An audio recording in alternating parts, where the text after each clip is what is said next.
Their graces, the archbishops,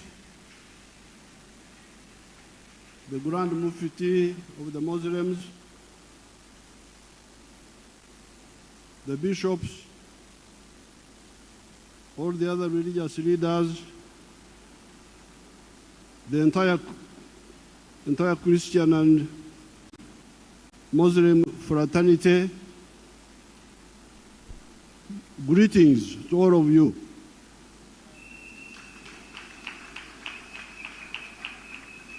Mwena baramusiza. Kopango. Ope.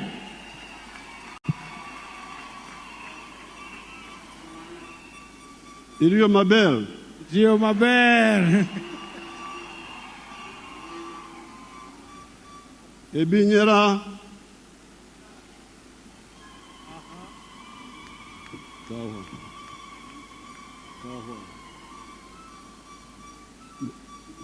Manzora. Nedi. Afoyo.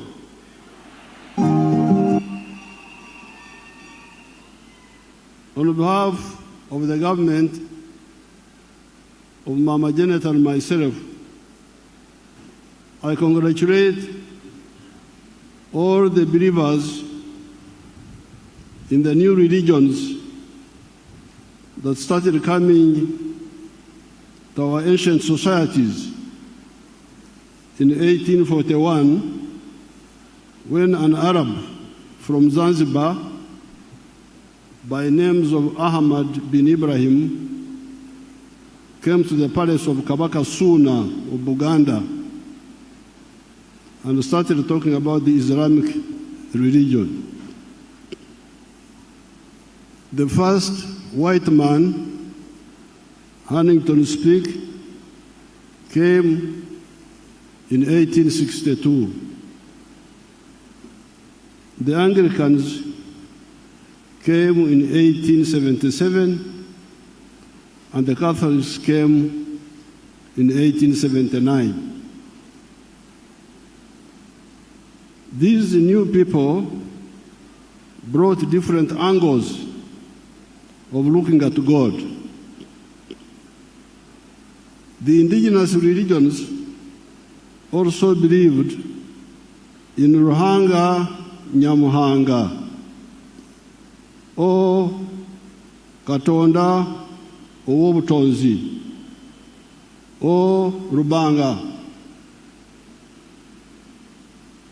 But they also believed in ancestral spirits, Emizimu, Emisambwa, which the experts should talk about. I have never had time to discuss with the Interreligious Council these issues. Our societies, however,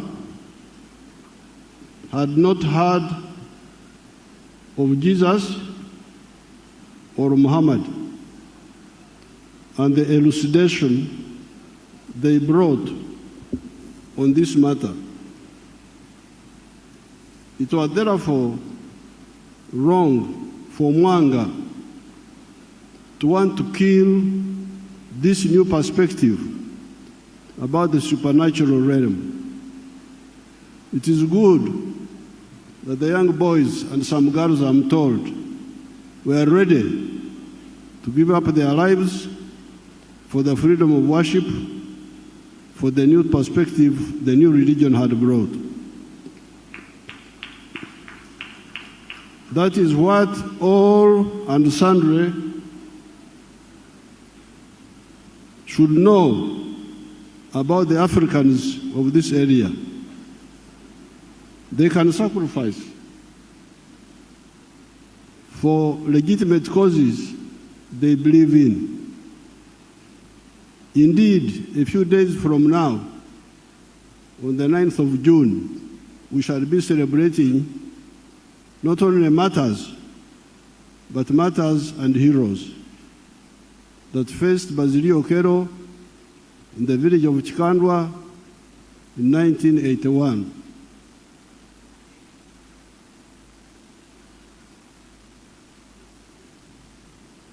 Rutamaguzi, a Didian, their leader, told them, temulajana.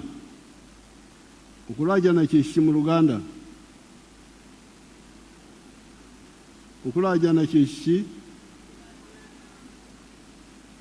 To lament or what? To lament. That's what Rutamaguzi told his people when Basilio Kero was cutting them with panga. He told them, temulajana, don't lament. The Runyankore would be oktaka. Oktaka. Don't say, please don't kill me, don't kill me. That's what Rutamaguzi told them. In the old Banyankore Bahoro culture, it was common for one to commit suicide, kuita, rather than kuhemuka, to betray others or incur shame. Therefore, we, the ancient people of this land, believe in the freedom of worship and not coercing people to believe this in this or that, as long as they do not break the law. We also believe in separating denominational issues from government issues, which are for all the citizens and even non-citizens that find themselves in Uganda. Good enough, Jesus helped us in the book of Mark, chapter 12, verse 17. He said, give unto God what is God's, and unto Caesar what is Caesar's. What then are the Caesar's issues in our times? The NRM identified 3 historical missions and 4 ideological principles. These are to create prosperity for all Ugandans through all adults engaging in producing a good or a service that they sell and get money to enhance their prosperity. That is historical mission number 1. Prosperity through wealth creation by producing goods and services.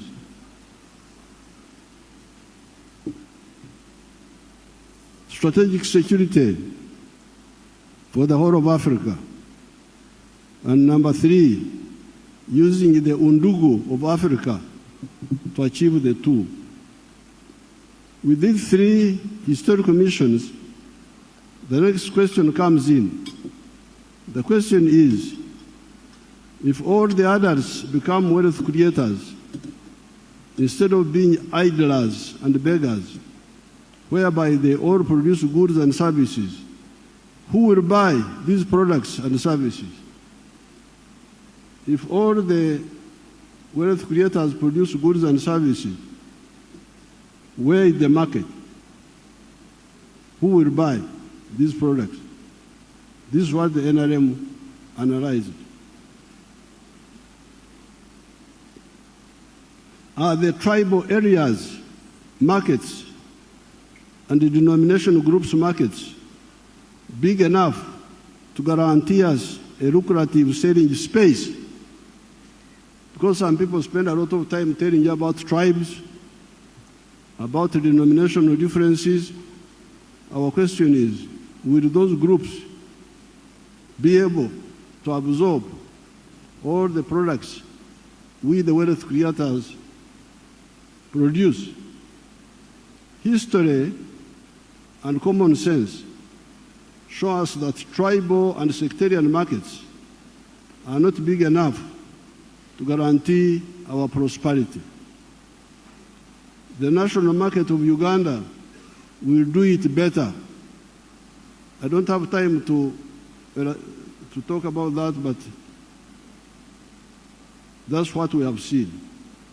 Hence, our ideological principle number one became patriotism. Love Uganda. Why? It is because you need it for your prosperity as a market for your goods and services. However, we soon discovered that even the market of Uganda is not big enough to guarantee our prosperity. Now that Uganda has settled down, we have got surplus production for very many products: milk, bananas, beef, maize, cement, steel products, sugar, blankets, tires, commercial explosives, ceramic tiles, industrial starch, etc., etc. Where do we sell this surplus? The NRM comes in with an answer. Have you heard of East Africa? Have you people heard of East Africa? There's something called East Africa.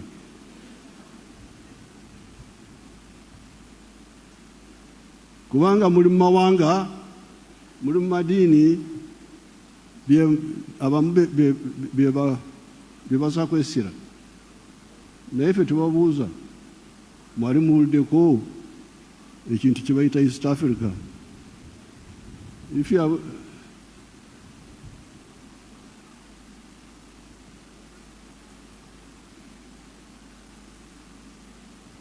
have you heard of Africa? There is also something called Africa. Have you heard of it? But you are busy with the tribes. You are busy with the tribes, with the denominations. Naye awo NRM webuuliza nti bannange mwali muwuliddeko kye bayita East Africa. Ate Africa yo mwali mugiwuliddeko?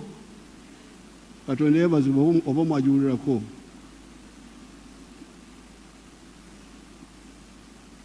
Those people, they can buy all your surplus.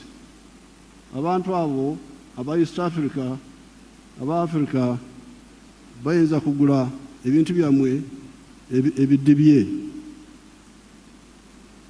Hence, the second ideological principle of the NRM is Pan-Africanism. Pan-Africanism. Love Africa. Why? It is because you need it for your prosperity.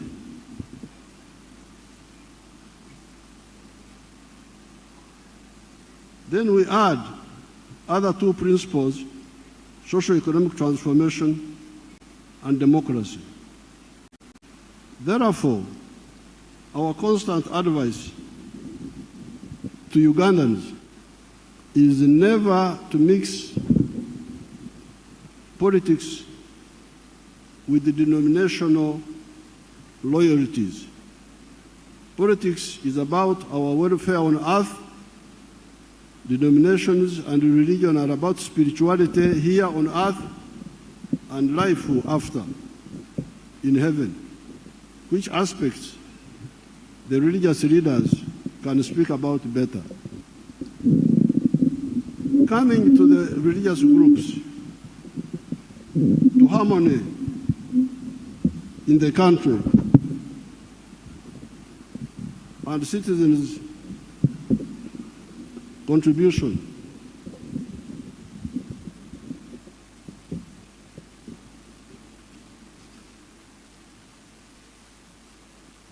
Coming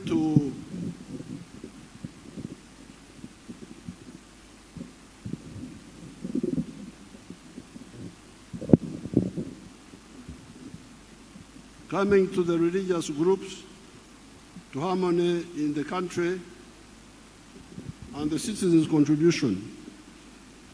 As the former president of the Scripture Union, because I was president of the Scripture Union,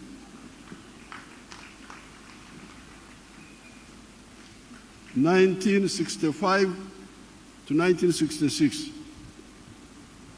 I like to quote the parable of the Good Samaritan found in the book of Luke, chapter 10, verse 30 to 35. It says, okay, you can go.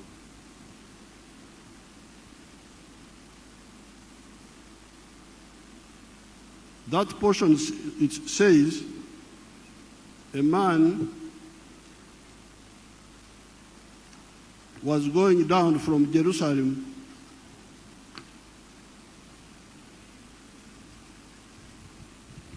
to Jericho when he was attacked by robbers.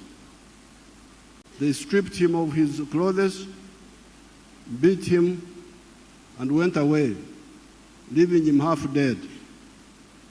A priest happened to be going down the same road, and when he saw the man, he passed by on the other side. Likewise, a Levite, when he came to the place and saw him, passed by on the other side. But a Samaritan, as he traveled, came where the man was. And when he saw him, he took pity on him. He went to him, bandaged his wounds, poured in on oil and wine. Then he put the man on his own donkey, brought him to an inn, and took care of him. End of quotes. I am told that the Samaritans were not mixing with the Jews for reasons known to themselves. However, the Samaritan helped the injured man, while his fellow Jews, who were also religious leaders, a Pharisee and a Levite, passed him by. Bakamarabaho, bamuyitako. Jesus praised the Samaritan, which reinforces another religious teaching, which says that we shall know them by their fruits. We shall judge them by their actions. Coming to religious harmony, as a former president of the Scripture Union, I like to quote the Church of Uganda prayer book on page 207. It says that, let your light so shine before men. Even the Archbishop Orombi quoted it. I think we had conspired by telepathy, because he also quoted it. It says, let your light so shine before men that they see your good deeds and praise your Father in heaven. End of quotes. Do not attack other religions to prove that you are the only agent of God on earth. Influence people by example. In the bush, I would like the Inter-Religious Council one day to invite me so that I tell them about what we did in the bush for 5 years.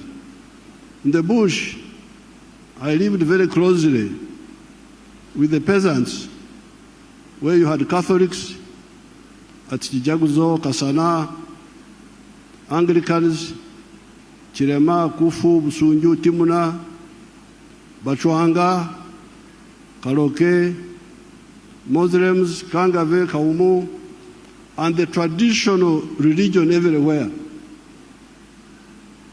Indeed, most of the Christians and Muslims were also believers in the traditional religion. Many people don't know this. But me, I lived with the peasants. They are Christians in the morning and in the Masabo, in the night. I lived with them. I know the whole story.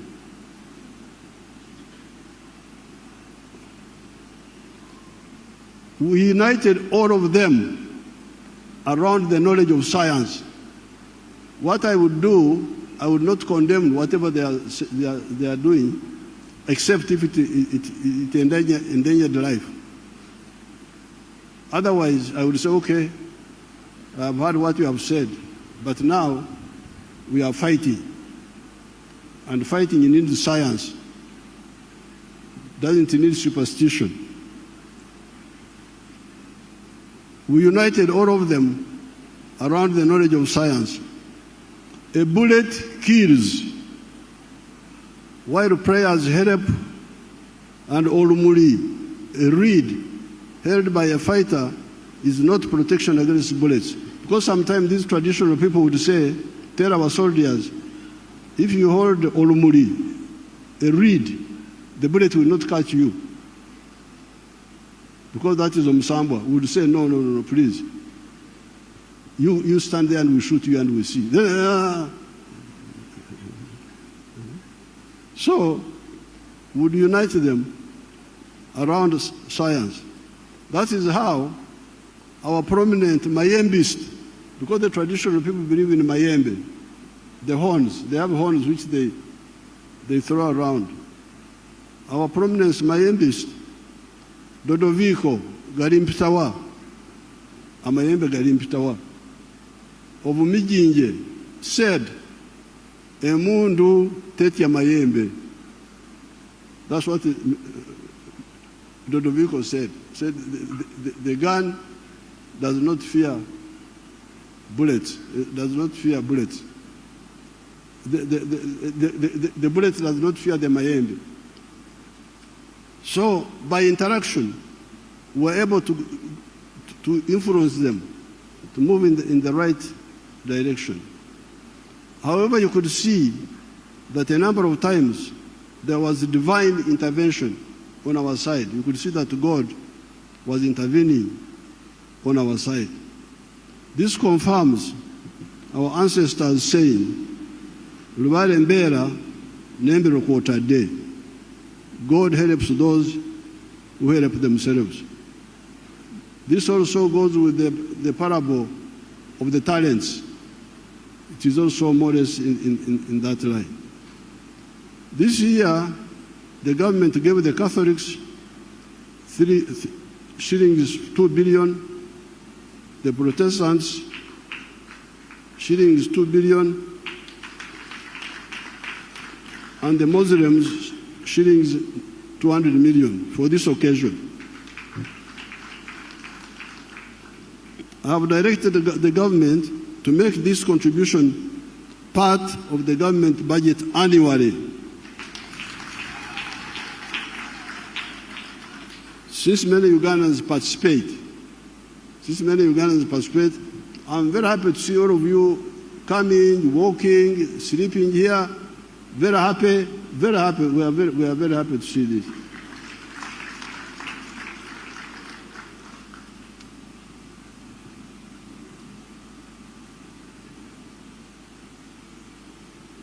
As you all know, the government spent billions modernizing this infrastructure you see today at both the Catholic and Protestant sites. When the Muslims are ready, we shall also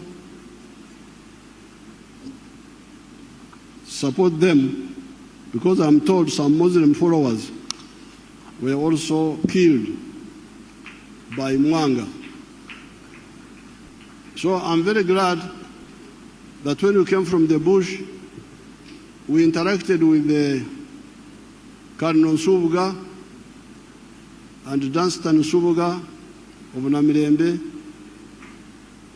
and we agreed that the 3rd of June should be a public holiday. That's how because in the past, they would celebrate the 3rd of March at the weekend, when it had already passed. But we said, no, this is a very big event. Let's have a holiday for it. Let's make it a holiday. So I'm very glad when I come and see so many of our people walking and participating and remembering those young people 140 years ago who rejected the narrow-mindedness of Mwanga and his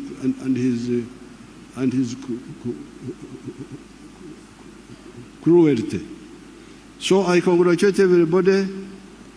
May God bless you And long live Uganda, long live the freedom of worship. Thank you very much.